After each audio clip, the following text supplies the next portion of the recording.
Olá, tudo bem? Estamos aqui para mais um encontro. Estamos aqui no nosso quinto encontro na modalidade EAD. Vou compartilhar com vocês o material que nós preparamos para hoje. Peço licença para vocês. Vamos lá. Vamos colocar aqui no modo apresentação para ficar melhor a visualização. Então, nós estamos aqui novamente, né, no curso de Tecnologia em Gestão Pública. A nossa disciplina é Metodologia da Pesquisa Científica. A nossa quinta aula corresponde novamente ao capítulo 2, que é sobre métodos e tipologias. Percebam que nós estamos nos debruçando sobre esse assunto de forma mais sequencial, para que nós possamos nos apropriar desse conhecimento que vai servir para toda a nossa carreira acadêmica e profissional. Tudo bem? Então, eu sou a professora Jeane Castro, estarei com vocês aqui ao longo dessa disciplina. Então, vamos lá. Nós discutimos profundamente no nosso primeiro encontro sobre os tipos de pesquisa. No nosso encontro anterior, que corresponde ao nosso quarto encontro, nós falamos sobre os pensadores e os seus métodos. E agora no final do nosso encontro, nós mencionamos que aqueles foram os primeiros métodos e os seus pensadores, mas que a sociedade moderna, ela viria a demandar novos métodos de pesquisa. Se recordam? Então, é sobre esses métodos, sobre a concepção dessas tipologias, desses métodos que nós iremos discutir nesse nosso encontro de hoje. Então, vamos lá, só para a gente ir se situando de como, de onde nós estamos e para onde nós desejamos chegar. Então, com o passar do tempo, muitas modificações foram feitas nos métodos existentes, trazendo a necessidade de discussão de novos métodos, porque os problemas foram sendo amadurecidos, novos problemas foram sendo percebidos e novos métodos foram sendo demandados. Os primeiros métodos já não davam conta de sustentar as pesquisas que se apresentavam na atualidade. Então, já não se pode mais compreender as questões metodológicas por um prisma unilateral, ou seja, só só em uma vertente, só de um lado. Então, a especialização e a fragmentação do conhecimento fizeram com que, na contemporaneidade, que é esse nosso tempo atual, cada problema e investigação, ela tivesse um método específico. Assim, cada situação a ser resolvida é relativa ao método que ele é adequado.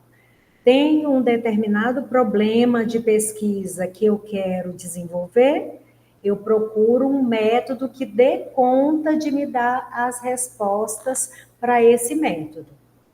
Assim, cada situação a ser resolvida é relativa ao método adequado que a gente já colocou. Porém, mesmo diante de tal fragmentação, mesmo diante da fragmentação das ciências, nós podemos citar entre os métodos alguns que são mais utilizados do ponto de vista da argumentação e outros voltados às ciências humanas e sociais. Então, vamos lá, só para a gente entender o que está posto aqui nesse slide. Nós, na sociedade atual, desenvolvemos vários tipos de pesquisa, nas ciências exatas, nas ciências sociais, nas ciências naturais, e cada um desses problemas, eles precisam de um método, ou seja, que é um percurso metodológico, que seja capaz de dar um resultado para essa pesquisa. mesmo que não seja aquilo que eu estava esperando dentro das hipóteses que eu formulei.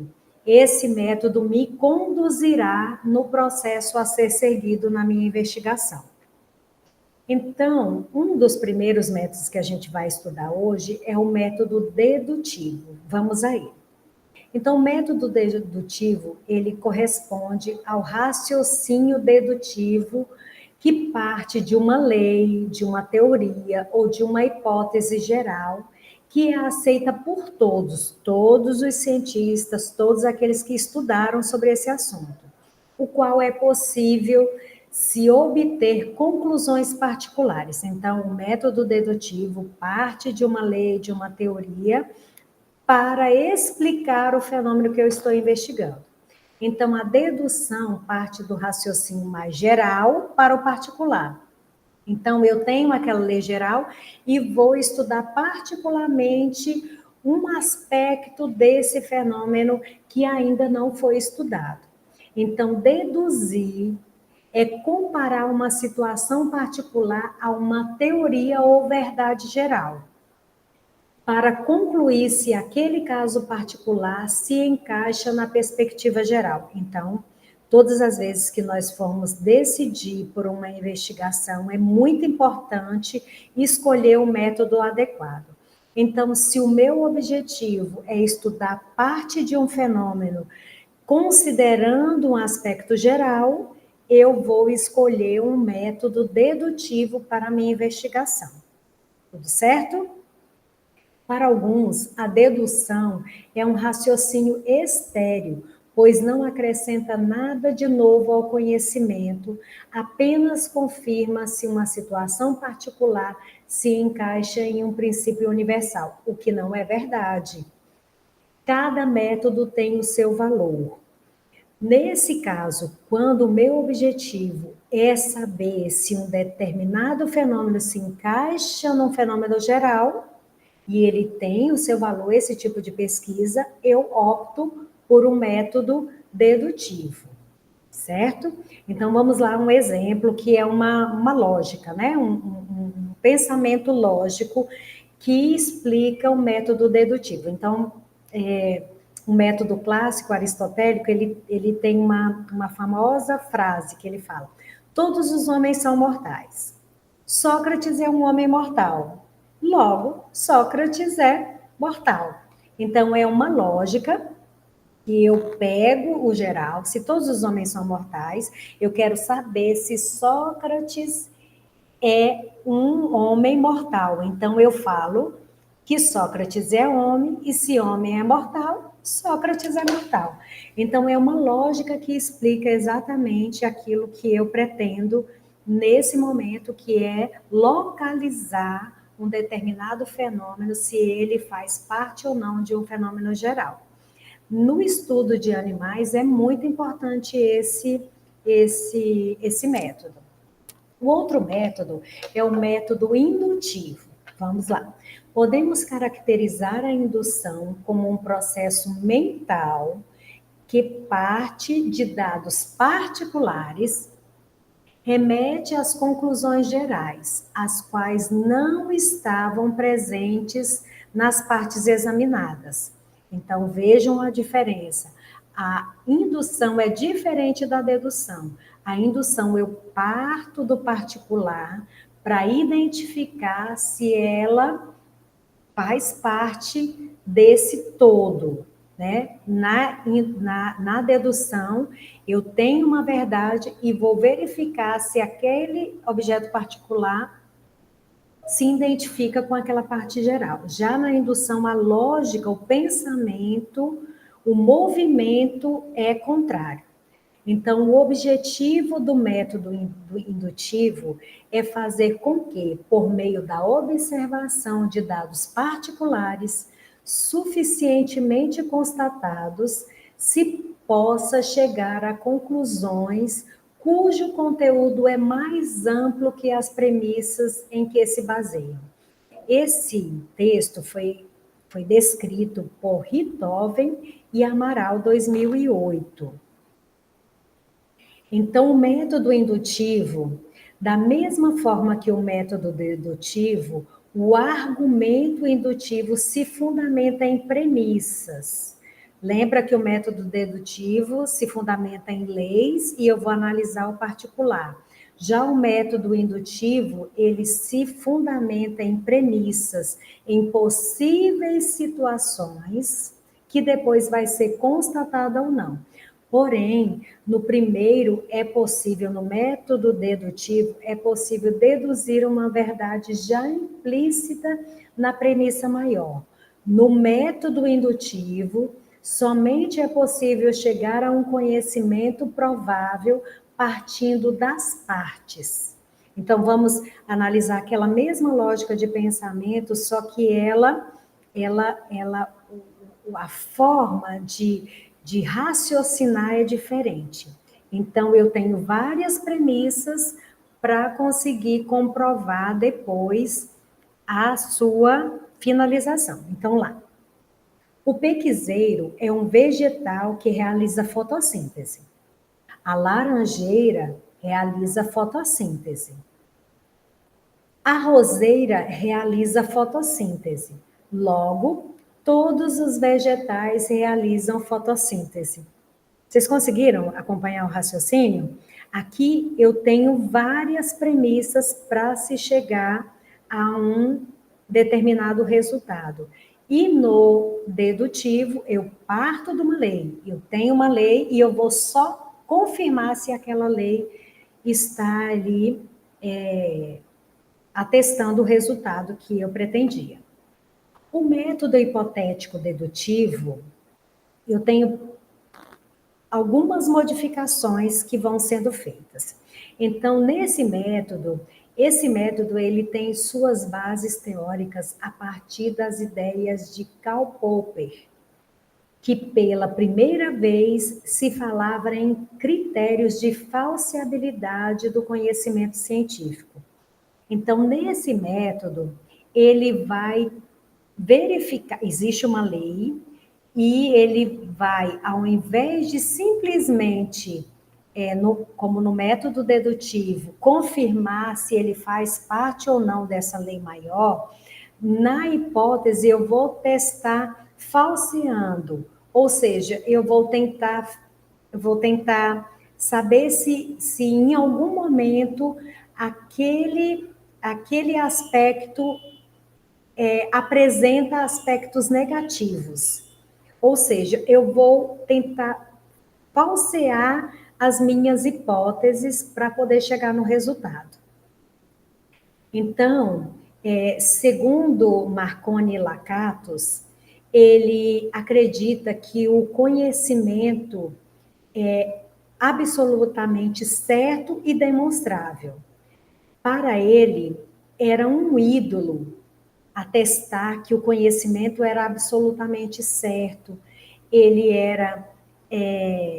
se ele era insustentável e inatingível, por isso ele propôs um método que incluía as incertezas. Ou seja, diferente do método dedutivo e diferente do método indutivo, ele tentava verificar se em algum momento aquele objeto, aquele elemento se comportava de forma diferente. Eu não queria só confirmar se ele fazia parte de uma lei maior, e sim se em algumas situações, se em determinadas situações ele poderia se comportar diferente. Então, o método hipotético dedutivo, apresentado de acordo com Lakatos, Marconi e Lakatos, ele deve seguir pensando um problema, pensando a conjuntura, ou seja, se com a mesma lei, o mesmo objeto pertence a uma lei em todas as situações, por isso que ele observava as conjunturas.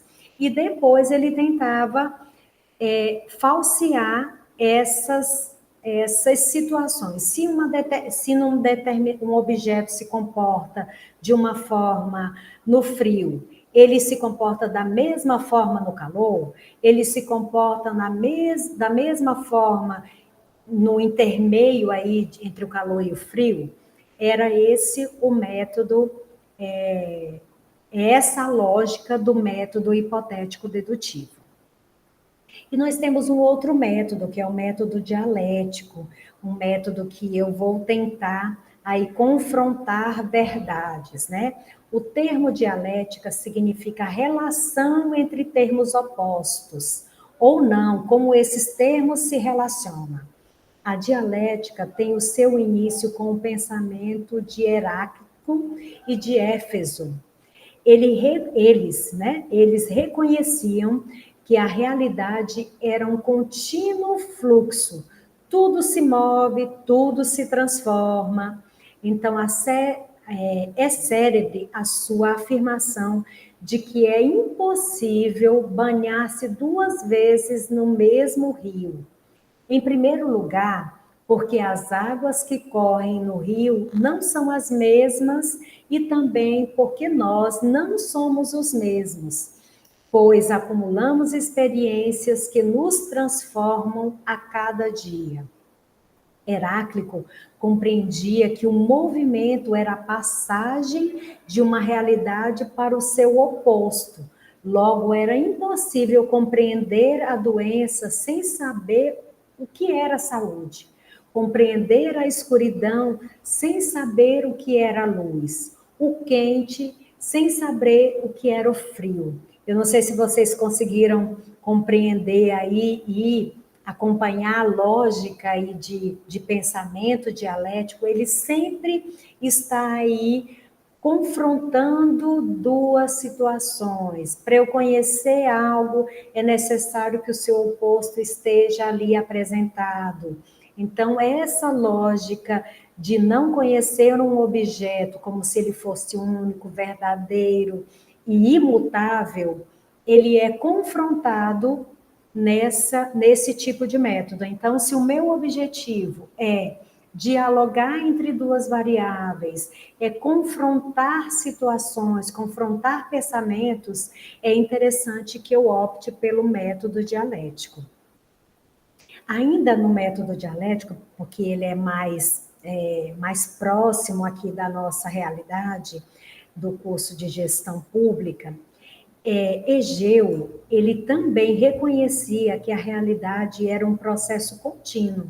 O seu livro, A Fenomenologia do Espírito, foi um marco nas ciências humanas e sociais, que é o nosso caso.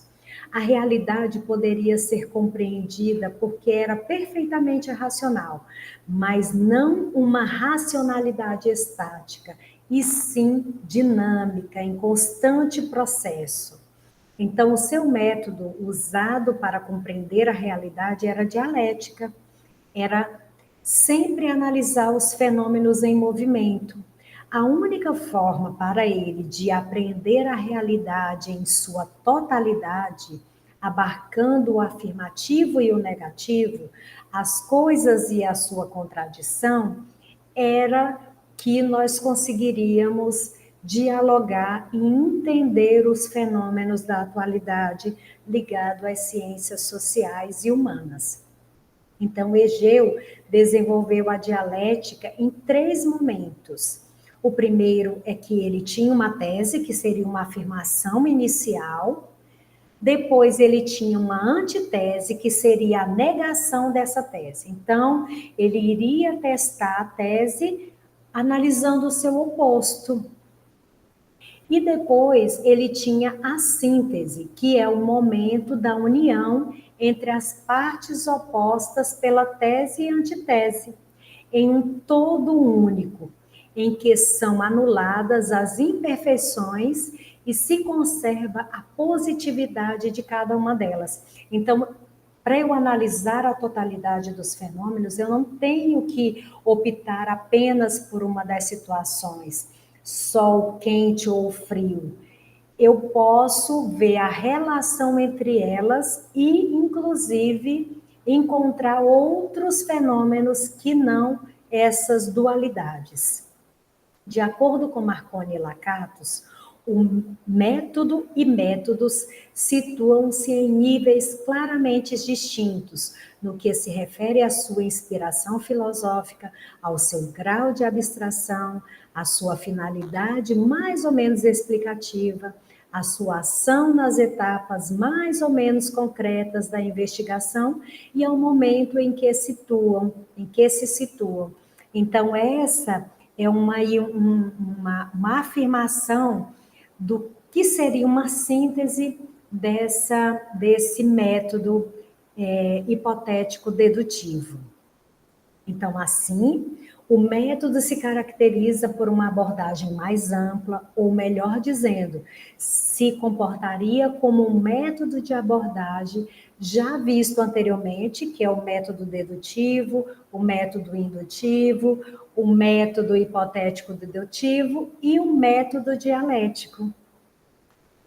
Então, vamos lá.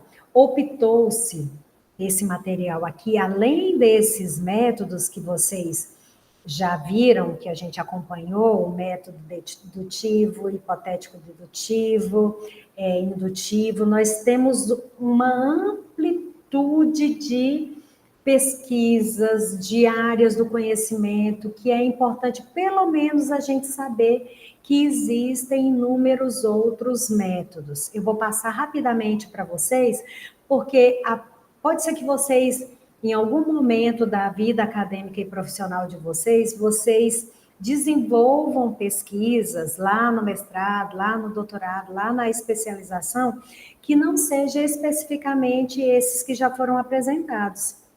Mas nós temos aí também os métodos históricos, que não é utilizado somente aí na área da história, mas quando eu quero falar sobre um determinado fato histórico que é importante.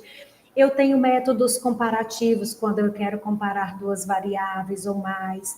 Eu tenho métodos monográficos, estatísticos, históricos compreensivos, métodos funcionalistas, métodos estruturalistas, etnográficos, que são aqueles mais voltados aí para conhecer as comunidades, como comunidades indígenas, que eu tenho que ir lá viver o processo para poder relatar. Eu tenho o método clínico, que é mais ligado aí nas ciências da saúde, onde eu quero examinar um determinado fenômeno.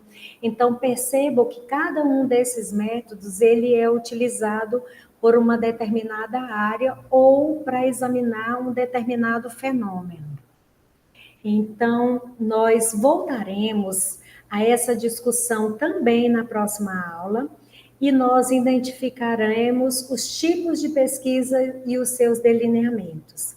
Então, até esse momento, nós podemos compreender a complexidade do conhecimento científico e os seus métodos, quanto aos argumentos e procedimentos.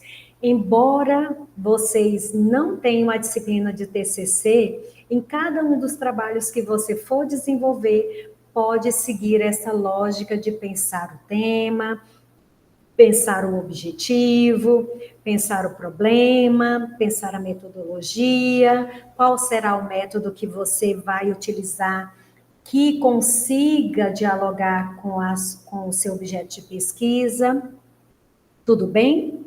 Então, no capítulo que se segue, você observará como as críticas às ciências contemporâneas levam alguns pesquisadores a sugerirem pressupostos de uma ciência pós-moderna, que é o que nós veremos no nosso próximo encontro.